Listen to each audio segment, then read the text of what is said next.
Dragi prijatelji, predstavljajte si svet poln kaosa. Hrup vojn, kričanje besed, razbite sanje, novice polne strahu, ulice polne hitenja in naglice. A sredi tega hrupa se rodi blagodejna tišina. V srcu, ki sprejme upanje. V temi zasveti luč. Ne velika, ne bleščeča, ampak dovolj, da pokaže pot. To je mir. Ni kot nagrada po bitki, ampak kot pogum sredi bitke. Pogum, da odpustiš, da objameš, da verjameš, ko vsi obupajo. Božič ni le praznik luči, ampak klic. Postani luč tam, kjer je tema. Začnimo z enim korakom. Odpustimo, objemimo, ponudimo besedo upanja.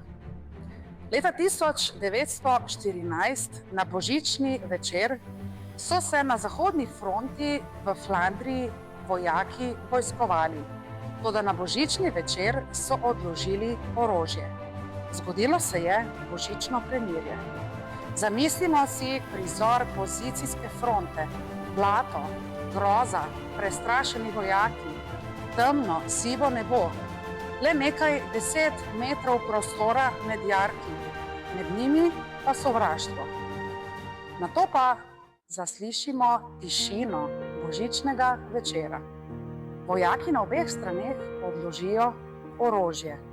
V daljavi se zasliši zvok pesmi Stille Nacht, Heilige Nacht v nemščini in nato še v angleščini Silent Night, Holy Night. Glasovi se srečajo nad mrtvo zemljo. Orožje utihne. Namesto strelov zadoni pesem. Za trenutek je sovraštvo utihnilo. Če je bilo mogoče takrat, je mogoče tudi danes. Naj se mir začne z enim korakom, s tvojim in mojim.